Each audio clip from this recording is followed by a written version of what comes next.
Welcome back to Winners and Losers, the show that looks at the highs and the lows from around world football this weekend. Chris Hamill's back in the building, and today we're kicking off with Manchester United. This one comes from Mr. Marcus GG on Twitter, hamster, why oh why? Fun fact about this game, me and Joe watched at the pub, I sent him to the wrong pub and he missed the first two goals. Karma is a Anyway, alas, we move on. Manchester United won 3-1 at the Emirates, which was surprising as Arsenal have been great at home, haven't they? Unbeaten since January prior to this, and Arsenal were extremely unlucky. 32 shots, 15 on target, 72% possession. Ouch. Expected goals even had this at 5.1 to 1.98 to Arsenal. Wow. So 5-2 it should have averaged out at. 5?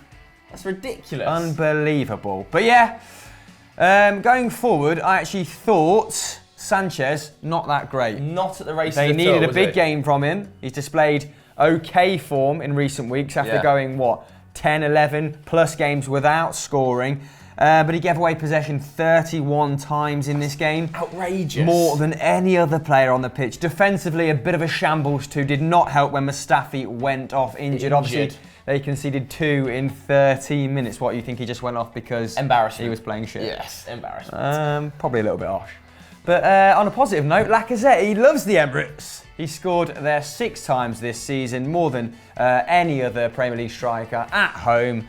However, probably should have had more than one, including that one that he put on David De Gea's mush. Yes, I mean, Mourinho was absolutely delighted, and rightfully so. That's his first away win versus the top 6 since 2015. I think the last 11 games he's only scored 1 away goal. So they all came at once. What is that you say about buses? Oh, scored 1, 2 come at once. But anyway, only one man to talk about here is David De Gea. Oh. What a performance! The spider. Absolutely incredible. I mean, what more can he do for people to finally be 100% sure he's the best goalkeeper in the world? He is just incredible. 14 saves. That's the most in Premier League history. And it wasn't like they were easy saves. Some of them were outrageous. The one off Romelu Lukaku, the own goal effort, was an unbelievable save. The double save. I think 2 were unreal. 2 were very good and 10 were routine. Ooh, I think that's pretty harsh. I think there was some fantastic saves in there, and what a performance. Also, another really good performance on the day came from Jesse Lingard. Jesse Lingard, he gets hammered by some fans, but what more does he have to do to be loved by Man United fans? An academy boy, scores in all the big games. I think he's had 3 starts this season. He's got 3 goals, 3 assists. He is playing so well for Man United. He runs himself into the ground for the red shirts. One man, though, we have to talk about him. Paul Pogba. Red shirt, red card. I know. I actually thought he was playing okay up until the red card. It's his first since he was sent off for Juventus all the way back in 2013. Now, there has been some debate as to whether it was a red card. Initially, when we were in the pub, we both said, looks a bit harsh. But subsequently, we've watched the slow-mos, and it probably is a red card. I don't think there's any malicious intent there. I think he has gone to flick the ball, do a bit of skill, and trodden on Bellerin, but it is a red card. Similar to how Sadio Mane is going for the ball, but it is reckless and dangerous. I mean, Bellerin is doing like the long barrier on the floor, isn't he? I mean, that is perfect fielding technique in cricket. It's a shame though, isn't it? Really, it is a big shame. His leg is quite rigid. Pogba in his last 9 appearances has 4 goals, 6 assists, and obviously he's going to miss the derby, which is a huge blow for Man United. Do you think United will appeal it? I think United will appeal it unsuccessfully, and he'll miss the derby. But it's just gutting because I think from a neutral's perspective as well, they'd like seeing Paul Pogba in the derby because Man United is so much worse off without him. But nevertheless, it could even be extended, this ban, because he sarcastically applauded the referee. You said it in the pub, that ban's going to get extended. It could well mean he misses 6 games if they extend his ban successfully, which is a disaster. Dear. An absolute disaster. But what do you guys at home think? Was it a red card, and should his ban be extended? Let us know in the poll up there. Before we get into our next loser, a big thank you for sending your tweets to me this week. We had absolutely shed loads. All appreciated. I'll get back to you all in due time. Fingers crossed. Most of you, That's a lie. hopefully. But Matthias kicks us off with our first loser, and it is Tottenham Hotspur. Joe Poch's boys struggling. Struggling big time. A 1-1 away draw at Vicarage Road against Marco Silva's Watford. Tottenham obviously remaining 6th in the Premier League. 18 points now off Manchester City. In fact, they're actually closer to the relegation zone. It's an unbelievable stat. They're only 15 points off relegation, but they're 18 points off the title. It's unbelievable. They'll be really disappointed with this result as well, given that Man United went there and scored fairly freely. Watford's home record isn't fantastic. They're a lot better on the road than they are at home, the Hornets. Tottenham, though, not being on good form for a while now. They currently sit 15th in the form table. That is not good enough for a team that is hoping to battle for the top 4. In the last 9 games in all competitions, 3 wins, 2 draws, 4 losses. Pochettino will be absolutely fuming. He's not getting enough out of his side. The likes of Kane, the likes of Dele Alli, not doing enough. I mean, where would they be without Heung-min Son? Super sub. Really, really impressive performances. 4 goals, 2 assists in his past 7 games. Without that output, I think Spurs could be in big, big trouble. And defensively, it's all gone a little bit wrong since Toby Alderweireld was injured. Yes, he got injured against Real Madrid, didn't he? And it looks to be a real problem. He could be out for up to 4 months. Harrowing scenes for him, Surgery. but probably more so for me. He's in my draft team. Surgery, man, that's not good. Not sure that's how you do surgery. Snapping things. Anyway, Tottenham have now just kept 1 clean sheet in their last 7 Premier League games. It's not good enough, and ill discipline is creeping into the setup. Davinson Sanchez becomes the 2nd Spurs player to get sent off in the last 10 matches. Whoa. That's as many as their previous 111, Joe. Maybe a bit of frustration. And now, who is going to play in that back 3 against the almighty force that is Manchester City in their upcoming game? It's a tough one. Probably Eric Dyer. Yeah, he may go to a back 4, or the other option is potentially he puts Ben Davies to centre half on the left-hand side. Gabriel Jesus will be licking his lips at that prospect. What do you think, guys? Where will Spurs finish because they are off the pace? Let us know in the comments below. Our next winner, another red side, it's Liverpool. This one comes from Twerpy Derpy Derp on Twitter. Great name. Sort that out. Anyway, Liverpool thrashed Brighton 5-1 away from home. They are now unbeaten in 8 games since that 4-1 loss to Spurs at Wembley. The tide needed to change after that result, and it has done. Now they're moving to the top 4 for the first time since August. They've now scored 15 goals in their last 4 away games in all competitions. So they're incredible on the road, and in this game they weren't bad either. 57% possession, 12 shots versus 6. 6 on target to 2. Now I saw expected goals. Yeah. It was around 2-2. Very clinical. They must have been 2 very good chances for Brighton. They were Didn't miss this game, but you did mention that Glenn Murray's missed an absolute setup. Unbelievable miss. And a humdinger. Yes. Glenn, sort it out. Who calls the kid Glenn these days? Yeah. Anyway, Liverpool also have had an injury crisis in defence, haven't they? No Gomez, Matip, Moreno, Klavan, and they had to pay Wijnaldum and Chan. In a back 3, didn't they? Centre half. I never thought I'd see the day. I think Chan was like right centre back as well. Incredible. But yeah, man of the match was Coutinho. They needed their little Brazilian magician to show up, and he did. That is now 12 goal contributions in 10 Premier League games. 7 goals, 5 assists. He's killing it after all that speculation at the start of the season that put him out of some match day squads. But your part. Yeah, I mean, he's probably going to get caught up pretty soon by Mohamed Salah. Salah was again fantastic on the weekend, and he also missed a good chance. But let's talk a little bit about Brighton, because I think for a lot of people, they're amongst the favourites to go down this season. They're certainly in my bottom 3, and they are now 5 home games without a win for the first time in over 2 years. That's 4 draws, 1 loss. They're actually unusually loose at the back. Before this game, they hadn't conceded more than 2 goals in a single match this season, which is actually really good going for a newly promoted side. Let's talk a little bit about Lewis Dunk, though, because he could be the unluckiest man in football. He obviously scored another own goal. That's his 3rd of the season, just 1 away from the most Premier League own goals scored in a single campaign. That was Martin Skirtle, who bagged 4. He is becoming the league's very own modern-day Richard Dunn. Brighton as well do have some positives. Despite conceding 5 goals, they've only conceded 19 this season, which is the same as Liverpool and Arsenal.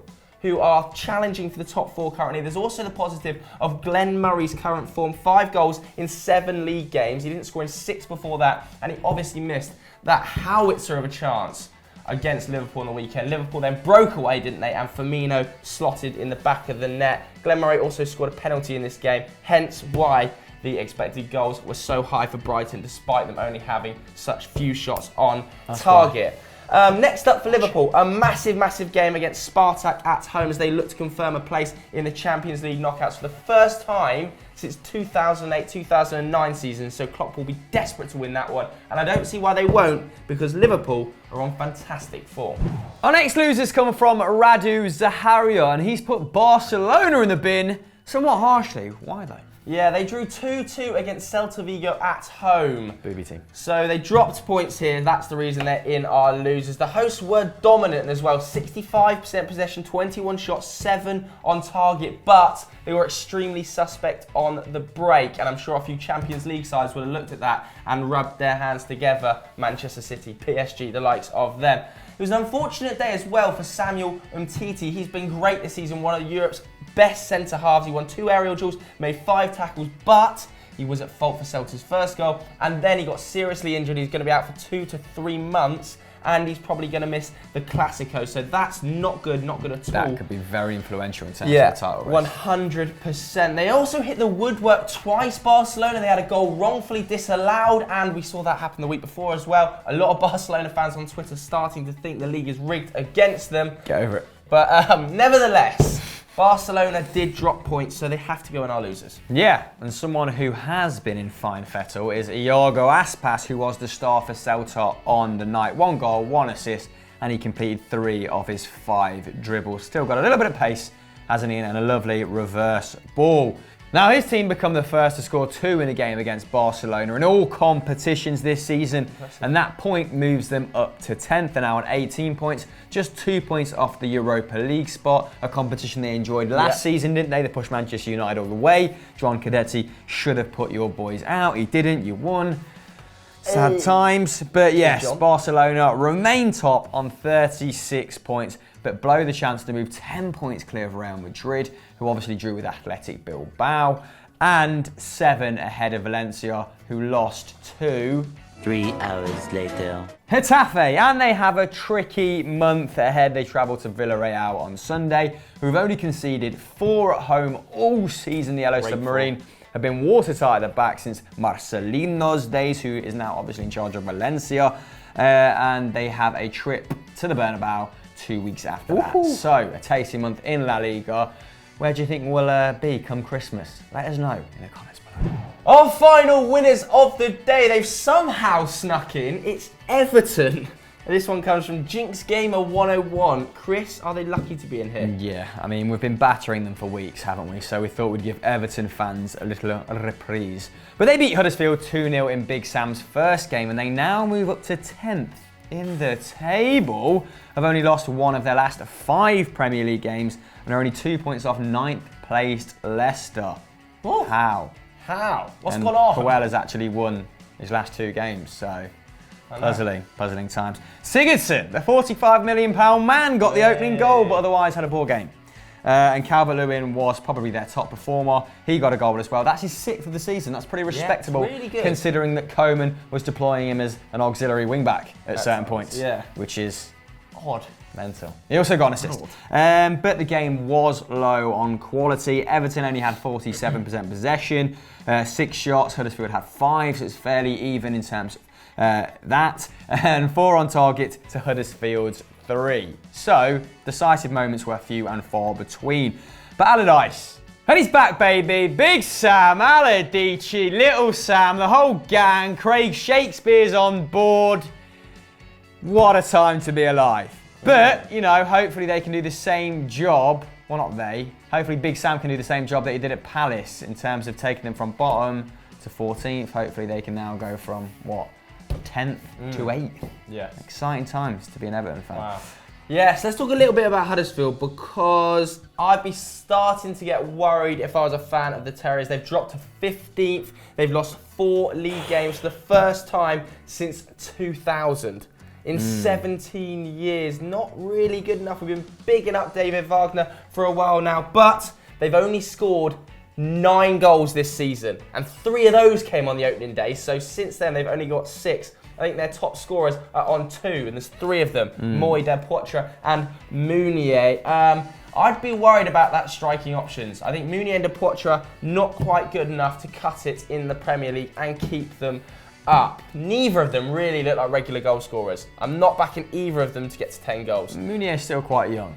Yeah, but they can't be hanging around waiting for him to age. They've got to win against Brighton. They absolutely have to win against Brighton. That is a relegation grudge match because... A 6-pointer. Yeah, because I didn't think Huddersfield would go down, but they are pushing some of those teams pretty close down there. So hopefully they can turn it around. But Everton, finally, it's happened. You're in the winners. Our last losers come from the northeast. Tyneside, beautiful people, great night out. Result. Lost 3-1 at Stamford Bridge, didn't they? To an imperious Chelsea side. Yeah, I mean, maybe a little bit harsh, but it's more their overall form that have seen them slip into our losers. They're now down in 15th place. That's their 6th consecutive away game in which they failed to win. 5 losses, 1 draw. That's not good enough. Rafa Benitez really needs to tighten that back line up. We know he's good at organising a defence, but the defence he's organising seems pretty poor on paper. They've won just 1 of their last 19 away Premier League games. That's an appalling record, and I'm sure that Rafa will be trying to set that right over the coming weeks. And they were, let's face it, completely dominated in this match. Chelsea were far, far superior. They had just 34% possession. Chelsea had 23 shots. Yeah, I watched the last 20 minutes of this game and was devastated that Morata didn't take the penalty, to be honest. Again, in my dream team. Shocking week. Great header, though. Yeah. Clinical finish, wasn't it? But Chelsea were just too good. There was no way, despite that first goal, the Magpies were taking anything from this game. And that is the Blues' 16th Premier League victory over Newcastle, their joint highest along with Tottenham at home, that is. Now, Eden Hazard was the star undisputedly, completing 10 out of 11 dribbles on the night, taking 9 shots and putting 6 on target, scoring twice, one being a penalty. Cheeky little Panenka. The Belgian has now had a hand in 11 goals in his last 10 games in all competitions for the Blues. That's 8 goals and 3 assists. Impressive. Like Joe said, Morata got the second, and since the start of the season, he's scored 11 headed goals and more than any other player in Europe's top 5 leagues. Chelsea are currently on a 6-game unbeaten streak. We've seen this before, haven't we, after a dodgy start, and now face Atletico Madrid in the Champions League on Tuesday. Can they maintain this form? Will they beat Atletico? Let us know on Twitter. So we've covered everything in winners and losers, but not quite, because Euro Roundup still has some talking points where Patrick will be joined by another human to discuss the likes of Real Madrid, Valencia, etc. But what's happening on FDFC, Hamster? McCubbin and James put out a vlog at the weekend, a non-league vlog, you know, putting the nitty-gritty under the microscope. Go and check it out. Very funny. Thanks very much for watching. Click like, click subscribe, all that madness. Bye.